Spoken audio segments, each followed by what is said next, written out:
இப்போ நம்ம send Thomas mount railway ஸ்டேஷனில் இருக்கிறோம். இங்கே எதுக்குடா வந்து வீடியோ போடுறா அப்படின்னு கேட்டிங்கன்னா, நம்ம சப்ஸ்கிரைபர் நண்பர் ஒருத்தர் நம்மளை பார்க்க வந்தார். வரும்போது ஒரு கட்டப்பையை தூக்கிட்டு வந்தார். அதுக்குள்ளே பார்த்தீங்கன்னா ஹோம் தேட்டர் இருக்குது. இந்த ஹோம் தேட்டர் ரொம்ப நாளாக நல்லா தான் பாடிட்டு இருந்துச்சு. திடீர்னு என்னாச்சு தெரில, ஒன்றும் பாட மாட்டேக்கு, ரெஸ்பான்ஸே இல்லை. என்னென்னு பார்த்து சரி பண்ணி கொடுப்போம் அப்படின்னு கேட்டிருந்தாரு. ஸோ இன்னைக்கான வீடியோவில் நம்ம சப்ஸ்கிரைபர் நண்பர் கொடுத்த இந்த ஹோம் தேட்டரை என்ன பிரச்சனை, இதனால் ஒர்க் ஆகும் போச்சு அப்படிங்கிறத கண்டுபிடிச்சி செலவே இல்லாமல் இதை சரி பண்ணுறோம். அதுதான் இந்த வீடியோட டாஸ்க்கு. அண்ட் இதில் ஒரு மெத்தட் இருக்குது சரி பண்ணுறதுக்கு. அந்த மெத்தடை வந்து நிறைய பேர் சொல்லித்தரது கிடையாது. அதனால தான் நிறைய பேர் வந்து ஹோம் தேட்டர் ஒர்க் ஆலையா அதெல்லாம் தூக்கி போடுன்னு சொல்லி பழைய ரூம்களில் தூக்கி போட்டுட்டு இருக்காங்க. ஸோ அதுக்கான சொல்யூஷனாக நான் இதில் சொல்ல போகிறேன். ரொம்பவே இம்பார்ட்டண்டாக இருக்கும். கண்டிப்பாக ஃபுல்லாக வாட்ச் பண்ணுங்கள். இந்த ஹோம் தேட்டர் பிராண்டு வந்து ஜெப்ரானிக்ஸோடது. மேலே ஏதோ ஸ்டிக்கர்லாம் ஒட்டி வச்சுருக்காங்க. கீழே பார்த்தீங்கன்னா அந்த ஒரு எஃப்எம் ரேடியோவில் இருக்கும் பார்த்தீங்களா, இப்போ வர மல்டிமீடியா, அதில் வர மாதிரி அந்த பட்டனு, அப்புறம் பாஸுக்கான டியூனரு, இந்த மெமரி கார்டு போடுறது, பென்ட்ரைவ் போடுறது, ஒரு குட்டி டிஸ்பிளே, இந்த மாதிரி தான் கொடுத்துருக்காங்க. ஸோ ஆக்சுவலி ஒரு ஆடியோ ஆம்பிளிஃபையர் அதுக்கான மாதிரி தான் இருக்குது. பட் பின்னாடி வந்து இந்த ஊஃபர், சப் ஊஃபர் இந்த மாதிரிலாம் வச்சு ஹோம் தேட்டர் மாதிரி செட்டப் பண்ணி வச்சுருக்காங்க. இதோட ரேட்டு பார்த்தீங்கன்னா ஒரு 1500 கிட்டே இருக்குன்னு நினைக்கிறேன். ஸோ அப்படிப்பட்ட ஒரு ஹோம் தேட்டர் தான். ஸோ பின்னாடியும் பார்த்தீங்கன்னா ஆடியோ அவுட்புட்டு, அதுக்கப்புறம் பட்டன் இதெல்லாம் கொடுத்துருக்காங்க. சரி, இதில் என்ன பிரச்சனைன்னு தெரியல, நம்ம கழட்டி பார்த்தா தான் தெரியும். ஸோ இந்த மாதிரி டிவைஸஸை ஏதாச்சும் பிரச்சனை இருக்குது, ஓடாமல் இருக்குது அப்படின்னா, இல்லை பழைய ரூம்கள் எடுத்துருக்கீங்க அப்படின்னா, எடுத்தோடனே டேரெக்டாக நீங்கள் ப்ளக்கில் போட்டு செக் பண்ணி பார்க்கக்கூடாது. ஏன்னா உள்ளே ஏதாச்சும் ஷார்ட் ஆகிடுச்சுன்னா உள்ளேருந்து ஃபயர் வர்றதுக்கு வாய்ப்பு இருக்குது. அதனால் இப்படிப்பட்ட எந்த ஒரு டிவைஸாக இருந்தாலும் ஃபஸ்ட்டு கழட்டி பாருங்கள். கழட்டி பார்த்துட்டு உள்ளே எது ஷார்ட்டாக இருக்கா அப்படின்னு செக் பண்ணி பார்த்த பிறகு நம்ம அதுக்கப்புறம் நம்ம கரண்டில் மாட்டி செக் பண்ணி பார்க்கலாம். இதுக்கு முன்னாடியெல்லாம் நம்ம சேனலில் பார்த்தீங்கன்னா 3.7 வோல்ட் டு 12 வோல்ட்டுக்குள்ளே ஒர்க் ஆகிற டிவைஸ் தான் எடுத்து சரி பண்ணி ரீஸ்டோரேஷன்லாம் போட்டிருப்போம். ஆனால் இந்த மாதிரி டேரெக்டாக கரண்டில், அதாவது ப்ளக் பாயிண்டில் மாட்டி 230 வோல்டேஜில் ஓடுற டிவைஸ் எல்லாம் நம்ம பெரும்பாலும் ரிப்பேர் பண்ணியிருக்க மாட்டோம். ஸோ நீங்களும் இந்த மாதிரி டேரெக்டாக ப்ளக்கில் மாட்டுற டிவைஸ் எல்லாம் சரி பண்ணும்போது கொஞ்சம் சேஃப்டி தான் ஹேண்டில் பண்ணுங்கள். நான் சொல்கிறேன். ஃபஸ்ட்டு இந்த டிவைஸ் வந்து ஓப்பன் பண்ணிக்கலாம். இதுக்கு சைடில் வந்து 7-8 ஸ்க்ரூவெல்லாம் கொடுத்துருந்தாங்க. கலெக்டின பிறகு உள்ளே பார்த்தோம்னா அந்த சப் ஊஃபர் வந்து நல்லா தான் இருந்துச்சு. அதுக்கப்புறம் முன்னாடி போகிற அந்த டியூனர் கனெக்ஷன், அப்புறம் உள்ளுக்குள்ளே வந்து அந்த பட்டன்ஸ்க்கான கனெக்ஷன்லாம் உள்ளே அப்படியே மூடி வச்சுருக்காங்க. சரி, இப்போ இதுக்கு வந்து நம்ம கரண்டில் மாட்டும் போது ஒர்க் ஆக மாட்டுக்கு அப்படின்னா, ஸோ நம்ம கவனிக்க வேண்டிய ஒன்று வந்து மதர் போர்டு தான். இந்த சைடில் இருக்குது பார்த்தீங்களா, இந்த மதர் போர்டு தான். பட் இதை பார்த்தாலே தெரியுது, அந்த டிரான்ஸ்ஃபார்மர் இருக்குது பார்த்தீங்களா, அது வந்து புகஞ்சிருக்கு, தெரியுதா? இப்போ பாருங்கள், ஜூம் பண்ணி காட்டுற மாதிரி. அப்போது இந்த ஹோம் தேட்டரில் முக்கியமானதே அந்த டிரான்ஸ்ஃபார்மர் தான். அதுவே போயிடுச்சு அப்படிங்கிறப்போ இந்த ஹோம் தேட்டருக்கு தேவையான வோல்டேஜ் வந்து போகாது. அதனால தான் இந்த ஹோம் தேட்டர் வந்து ஒர்க் ஆகாமல் இருக்குது. இதை கன்ஃபர்மேஷன் பண்ணுறதுக்கு ஒரு சில சயின்டிஃபிக் மெத்தட் இருக்குது.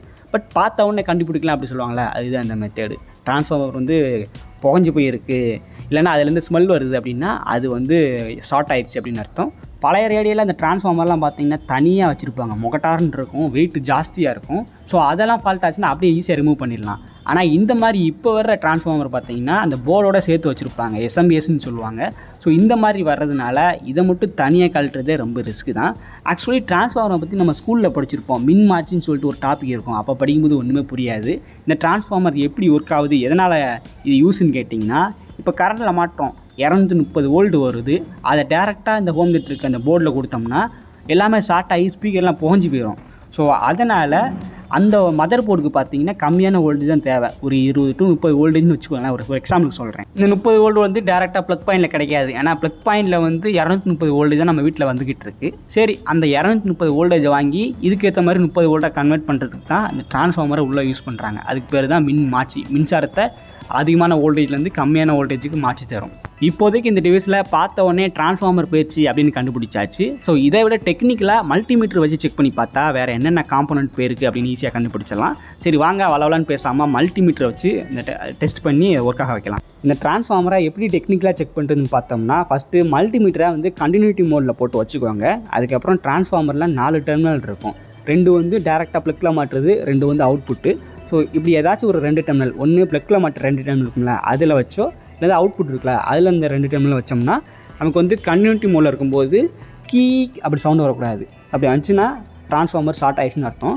இந்த ஒரு வழியிலையும் டெஸ்ட் பண்ணி பார்க்கலாம். இல்லை இன்னும் கொஞ்சம் அட்வான்ஸ் லெவல் வேணும் அப்படின்னா நீங்கள் வந்து டிரான்ஸ்ஃபார்மரில் கரண்டில் மாட்டிட்டு அந்த அவுட்புட் வருது பார்த்தீங்களா, அந்த இடத்துல நீங்கள் மல்டிமீட்டரை வோல்டேஜ் மோடில் வச்சு செக் பண்ணி பார்த்தீங்கன்னா அந்த டிரான்ஸ்ஃபார்மர்லேருந்து கண்டிப்பாக அவுட்புட் வரணும். அப்படி வந்தால் மல்டிமீட்டரில் வோல்டேஜ் வந்து சேஞ்ச் ஆகும். இல்லை நமக்கு வந்து 0 காட்டிக்கிட்டே இருக்குது அப்படின்னா அவ்வளோதான், டிரான்ஸ்ஃபார்மர் செத்து போச்சுன்னு அர்த்தம். ஸோ இப்படிப்பட்ட வகையிலையும் நீங்கள் டிரான்ஸ்ஃபார்மர் செக் பண்ணிக்கலாம். ஸோ டிரான்ஸ்ஃபார்மர் ஃபால்ட் ஆயிடுச்சு அப்படின்னா வேறு ஒன்றும் பிரச்சனையும் கிடையாது. நம்ம அந்த டிரான்ஸ்ஃபார்மரை மாற்றி விட்டாலே போதும். ஆனால் இந்த ஹோம் தியேட்டரில் பார்த்தீங்கன்னா கொஞ்சம் வினோதமாக இருக்குது. போர்டுக்கு உள்ளே டிரான்ஸ்ஃபார்மரை அட்டாச்சாக சால்ட்ரிங் பண்ணி வச்சுருக்காங்க. இதை எப்படிடா வெளியே பிரித்து எடுக்கிறது, எடுத்தாலும் இதே சைஸில் இதே அளவுக்கு வோல்டேஜ் தர மாதிரி டிரான்ஸ்ஃபார்மர் வெளியே கிடைக்குமா அப்படின்னு கேட்டிங்கன்னா அது கொஞ்சம் சந்தேகம் தான். என்ன இன்னைக்கு ரொம்ப ஜாம் ஆகுது. பட் இதுக்கெல்லாம் கவலைப்படுற ஆள் நம்ம கிடையாது. இதை வந்து கண்டிப்பாக சரி பண்ணலாம். அதுக்கு வந்து கொஞ்சம் நம்ம கோர் நாலேஜ் வேணும். அதாவது இப்போ இந்த செப்ரானிக்ஸ் ஹோம் தியேட்டர் இருக்கா, எந்த ஒரு எலக்ட்ரானிக் டிவைஸாக இருந்தாலும் அதுக்குன்னு ஒரு பிடிஎஃப் என்வரான்மெண்ட் ஒன்று விட்டுருப்பாங்க. இதில் என்னென்ன காம்பனண்ட் யூஸ் பண்ணியிருக்கோம், எவ்வளோ வோல்டேஜ் போகணும் அப்படின்னு சொல்லிட்டு. ஸோ அந்த ஒரு கோர் இதை எடுத்து இதில் டிரான்ஸ்ஃபார்மர்லேருந்து அந்த போர்டுக்கு எவ்வளோ வோல்டேஜ் கொடுக்குறாங்க அப்படின்னு செக் பண்ணிட்டோம்னா அந்த வோல்டேஜை கண்டுபிடிச்சிடலாம். இந்த செப்ரானிக்ஸ் ஹோம் தியேட்டருக்கு பார்த்தீங்கன்னா 12 வோல்ட் இன்புட் கொடுத்துருக்காங்க. அதாவது டிரான்ஸ்ஃபார்மர்லேருந்து 12 வோல்ட் இன்புட்டு தான் அந்த மதர் போர்டுக்கு போகும். சரி, இவ்வளோ வோல்டேஜ் கொடுக்காங்க கண்டுபிடிச்சாச்சு. அதை எந்த இடத்துல கொடுக்காங்க அப்படின்னு கண்டுபிடிக்கணும்ல. அதனால் அந்த டிரான்ஸ்ஃபார்மருக்கு பார்த்தீங்களா அதுக்கு பின்னாடி வச்சு ஒவ்வொன்றா வச்சு ட்ராக் பண்ணணும். மல்டிமீட்டரில் வச்சு ட்ராக் பண்ணணும். இப்படி ஒன்று ஒன்றா வைக்கும்போது நமக்கு பீப் சவுண்டு, அதாவது கீ அப்படி சவுண்டு வந்துச்சுன்னா அங்கே வந்து இன்புட் கொடுக்கக்கூடாதுன்னு அர்த்தம். இங்கே வைக்கும்போது கீ அப்படி சவுண்டு வருதா, அப்போ இது வந்து ஒன்று பாசிட்டிவ் லைனு, இல்லைனா நெகட்டிவ் லைனு. நமக்கு தேவை பாசிட்டிவ் ஒன்று நெகட்டிவ் ஒன்று. அதனால் இது கிடையாது. இதே இதில் வச்சு நம்ம அடுத்தடுத்து இருக்கிற பின்ன ட்ரை பண்ணலாம். ஸோ இதில் வச்சோம்னா இங்கேயும் சவுண்டு கேட்குது, இங்கே வச்சோம்னா சவுண்டு கேட்கல. அப்போது டிரான்ஸ்ஃபார்மர்லேருந்து வர அந்த 12 வோல்ட் இன்புட்டு இந்த 2 பாயிண்ட்டு தான் போகுது. இதைத்தான் நம்ம ட்ராக் பண்ணி கண்டுபிடிச்சிருக்கோம். இந்த மாதிரி பிசிபி போட ட்ராக் பண்ணி கண்டுபிடிக்கணும்ல, இதுக்கு பேர் தான் வந்து circuit analysing and circuit debugging. இதை வந்து இன்ஜினியரிங் செகண்ட் செமஸ்டரில் படிச்சிருப்போம். அப்போ வந்து ஏதோ தியரியாக இருக்குது, ஒன்றும் புரியலை அப்படின்ட்டு இருக்கும். ஆனால் இப்போ பார்த்தீங்களா அது எங்கே யூஸ் ஆகுதுன்ட்டு. சரி, ஓகே, நம்ம 2 பாயிண்ட் கண்டுபிடிச்சோம்ல. அங்கே வந்து நம்ம எக்ஸ்டர்னல் அடாப்டர் ஒன்று இருக்குது. அதாவது இதில் வந்து 12 வோல்ட் அவுட்புட் வரும். நம்ம வீட்டெல்லாம் செட்டாப் பாக்ஸுக்கு ஒரு அடாப்டர் வச்சுருப்பாங்களே, அதுதான் இது. ஸோ இதை கட் பண்ணி இதில் வர்ற பாசிட்டிவ் நெகட்டிவை நம்ம ஹோம் தியேட்டரில் கண்டுபிடிச்சோம்னா 2 பாயிண்ட்டு அங்கே கொடுத்தோம்னா ஸோ கண்டிப்பாக ஹோம் தியேட்டர் ஆன் ஆகிறதுக்குலாம் பாசிபிலிட்டி இருக்குது. வாங்க நம்ம செக் பண்ணி பார்ப்போம். இதில் இன்னொரு முக்கியமான விஷயம், நான் இப்போ கையை வச்சு வயர் தொட்டிகிட்டு இருக்கேன். அது வந்து 12 வோல்ட்டு தான். அதில் வந்து ஷாக் அடிக்கிற மாதிரி எதுவும் வராது.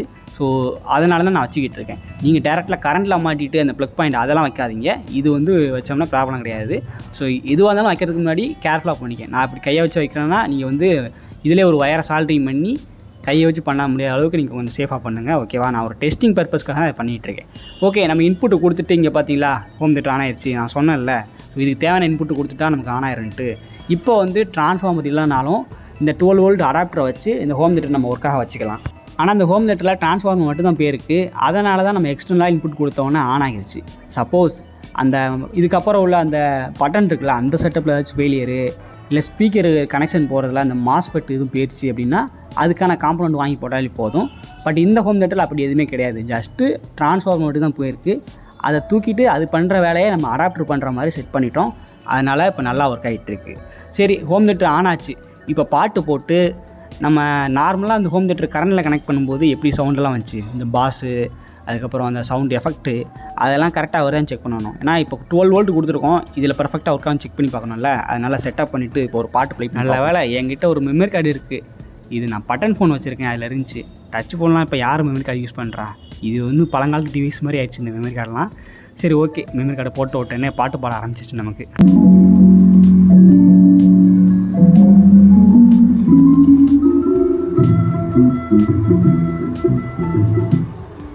இப்போ வந்து சப் மட்டும்தான் கனெக்ட் ஆகிருக்கு. அதனால தான் உங்களுக்கு வீடியோவில் பார்த்தீங்கன்னா சவுண்டு ஒரு மாதிரி கேட்குது. ஆனால் நான் நேரில் பக்கத்துலேருந்து கேட்கும்போது சவுண்டு நல்லா தான் கேட்குது. வீடியோவில் மட்டும் கொஞ்சம் அப்படி கேட்கும். ஸோ இதுக்கு பின்னாடி இருக்குது பார்த்தீங்கன்னா அந்த சின்ன ஸ்பீக்கர் மாட்டுறது, அது கனெக்ட் பண்ணி விட்டோம்னா நமக்கு நல்லா கேட்க ஆரம்பிக்கும்.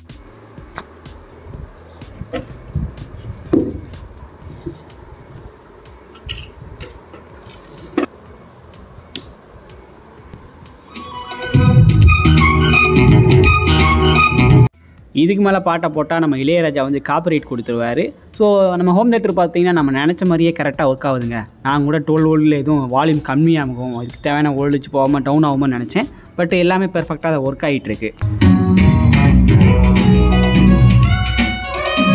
எப்படி இப்போ ஹோம் தியேட்டர் வேறு லெவலில் ஒர்க் ஆகிட்டு இருக்கா? சவுண்டெல்லாம் பார்த்தீங்கன்னா தாறுமாறாக கிழியுதுங்க, நல்லா இருக்குது கேட்குறதுக்கு. ஸோ ஆக்சுவலி நம்ம வந்து இந்த ஹோம் தியேட்டரை செலவே இல்லாமல் சரி பார்த்து கொடுக்கணும் அப்படின்னு தான் பிளான் போட்டிருந்தோம். அதனால தான் நான் டிரான்ஸ்ஃபார்மரை மாற்றலை. ஏன்னா டிரான்ஸ்ஃபார்மர் வாங்குறது கொஞ்சம் காசு செலவாகும்.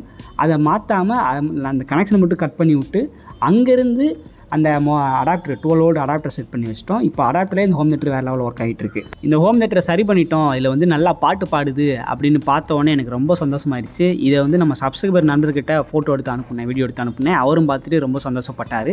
ஒரு 2-3 நாளைக்கு யூஸ் பண்ணுங்க ப்ரோ, நான் அங்கே வரதுக்கு கொஞ்சம் லேட் ஆகும், ஒர்க் இருக்குது, அதனால் நீங்கள் கேட்டுக்கிட்டு இருங்க அப்படின்னு சொல்லி கொடுத்தாரு. ஸோ நானும் வீட்டில் வச்சு நல்லா ஜாலியாக பாட்டு கேட்டுக்கிட்டு இருந்தேன். இந்த ஹோம் தியேட்டரில் டிரான்ஸ்ஃபார்மர் போயிருந்துச்சு. டிரான்ஸ்ஃபார்மரை ரிமூவ் பண்ணிவிட்டு அந்த டிரான்ஸ்ஃபார்மர் அவுட்புட் எங்கே போகுது அப்படிங்கிற லைனை நான் மல்டிமீட்டர் மூலமாக டீபக் பண்ணி அதை கண்டுபிடிச்சி இன்புட் கொடுத்து ஒர்க்காக வச்சுருக்கோம்.